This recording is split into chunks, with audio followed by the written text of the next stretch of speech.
Study with Sanjeev sir YouTube channel पर आपका हार्दिक अभिनंदन है। आज हम लोग फिजिक्स का क्या है कि टोटल जो है ऑब्जेक्टिव देखेंगे, तो वीडियो में बने रहिए। और ये ऑब्जेक्टिव जो होगा चैप्टर मापन, बल एवं गति, ऊष्मा, रंग, प्रकाश और विद्युत धारा, ध्वनि, नाभिकीय भौतिक, गुरुत्वाकर्षण और विविध से होगा। गुरुत्वाकर्षण चैप्टर आज करा भी दिए हैं, तो वीडियो में बने रहिए। बड़ी फास्ट करेंगे बिना बोले। देखिए, स्टेथोस्कोप हृदय व ध्वनि ध्वनि सुनने के लिए होता है, ये एक यंत्र। और स्फिग्नोमोमीटर रक्तचाप मापने के लिए होता है। जिसको ब्लड प्रेशर होता है तो उसको यही यंत्र लगाया जाता है, इंस्ट्रूमेंट। तो इसमें क्या होता है कि एक सिस्टोलिक प्रेशर होता है 120 और डायलेस्टिक प्रेशर होता है 80। 120/80 याद रखिएगा, ब्लड प्रेशर का रेशियो है।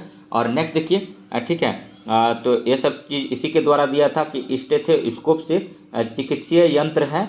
और इसका जो है आविष्कार वर्ष 1816 में रेने लेनेक ने किया था। और स्फिग्नोमीटर रक्त दाब मापक यंत्र है, इसका आविष्कार 1881 में ऑस्ट्रेलियाई चिकित्सक Samuel Siegfried Karl von Basch ने किया था। और नेक्स्ट देखिए, ठीक है, कैरेट मीटर जो है यह सोने की शुद्धता मापने के लिए होता है। सोना, चांदी, प्लेटिनम और प्लेडियम और रेडियम। और इसमें क्या होता है, एक्सरे का यूज किया जाता है।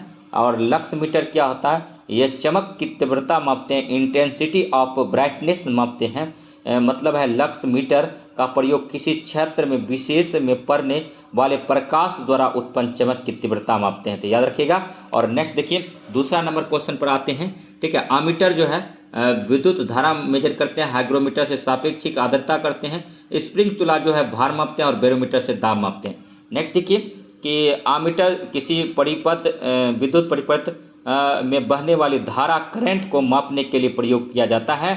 विद्युत धारा को एम्पियर में मापा जाता है, ये भी याद रखेंगे। हाइग्रोमीटर जो है मौसम विज्ञान मेट्रोलॉजी से संबंधित यंत्र है, जिसका माध्यम से वायु में आर्द्रता, ह्यूमिडिटी तथा जलवाष्प की मात्रा मापी जाती है। और स्प्रिंग तुला जो है कमानीदार तुला का एक प्रकार का भार मापी है।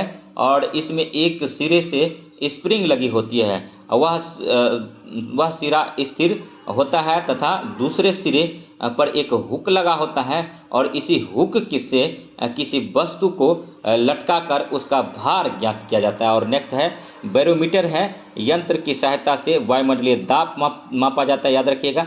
बैरोमीटर से क्या मापते हैं, तो वायुमंडलीय दाब मापा जाता है। वैज्ञानिक द्वारा मौसम की भविष्यवाणी करने में इस यंत्र का प्रयोग किया जाता है। नेक्स्ट तीसरा नंबर क्वेश्चन है कि पायरोमीटर किसके मापन में प्रयोग किया जाता है, तो उच्च ताप में मापन किया जाता है। दोस्तों यहाँ पर क्या है, देखिए एक लाइन लिख दिए हैं हम, ठीक है, कि बार बार अभ्यास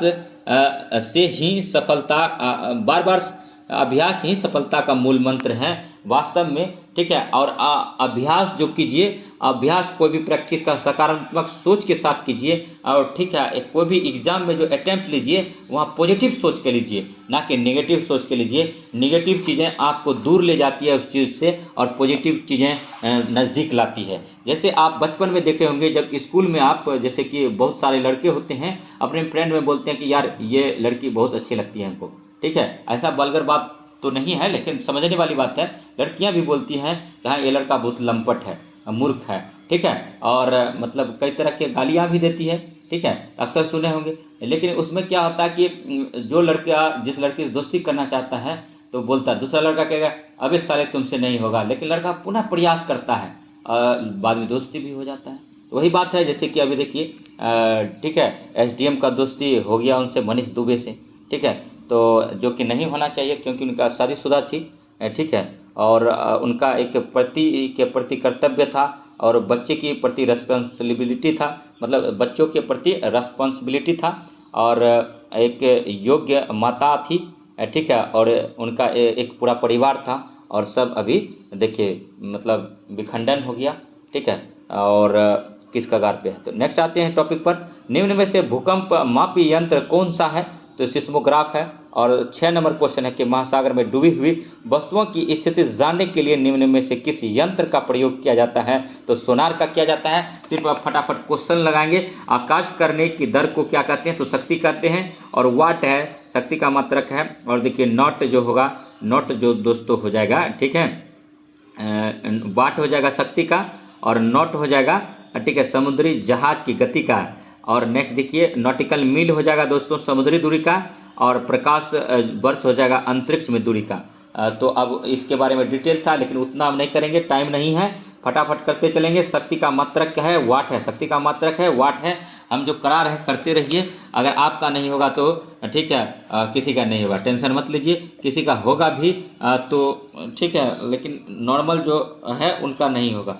किसी न किसी का वैकेंसी आया तो होगा ही, ये भी कहना गलत है, ठीक है। तो इसीलिए लेकिन अपने आप को ये सोचिए कि मेहनत कर रहे हैं तो इसमें 99% चांस है कि होगा, ठीक है। उच्च वेग जो है मैक, तरंगदैर्घ्य एंगस्ट्रॉम, दाब का पास्कल है, जल प्रवाह का क्यूसेक है। और नेक्स्ट देखिए, आप ये सब समझते चलिएगा, अभी स्पीड में पढ़ा रहे हैं। एक पार्सेक तारों के मध्य दूरियां मापने का मात्रक बराबर होता है 3.25 प्रकाश वर्ष होता है। और नेक्स्ट देखिए 13 नंबर है, ठीक है 13 नंबर, एक हॉर्स पावर बराबर कितनी वाट होते हैं? तो 746 वाट होता है। और नेक्स्ट देखिए बल का मात्रक है तो न्यूटन है, बल का मात्रक है न्यूटन है। और ठीक है, बल का ऐसा ही मात्रक न्यूटन है, अथवा इसमें कभी कभी क्या लिख देगा किलोग्राम मीटर पर सेकेंड स्क्वायर लिख देगा। याद रखिएगा, 1 माइक्रोन बराबर होता है 1/1000 मिलीमीटर होता है, मिलीमीटर होता है, बीपीएससी प्रीलिम्स में पूछा गया है। और 1 माइक्रोन बराबर 10⁻⁻6 मीटर होता है दोस्तों, मेरे प्यारे दोस्तों। और 13 नंबर क्वेश्चन, 1 नैनोमीटर होता है 10⁻7 सेंटीमीटर होता है 1 नैनोमीटर बराबर, याद रखिएगा। और 10⁻7 सेंटीमीटर होता है, ठीक है। और नेक्स्ट क्वेश्चन है, ठीक है, इसी को आप लिख सकते हैं 1.0 × 10⁻9 मीटर के समतुल्य होता है, ठीक है। और तो ये आज हमारा जो था एक चैप्टर खत्म हो गया। दूसरा चैप्टर का देखिए, क्या कारण है कि व्यक्ति चट्टान पर प्रहार करते हुए चोटिल हो जाते हैं? तो प्रतिक्रिया है। जैसे देखिए होता क्या है, न्यूटन का 3 नियम दिए थे न्यूटन साहब ने, प्रथम गति का नियम, द्वितीय गति का नियम और तृतीय गति। तो तृतीय गति कहता है एक्शन ड्यू टू रिएक्शन।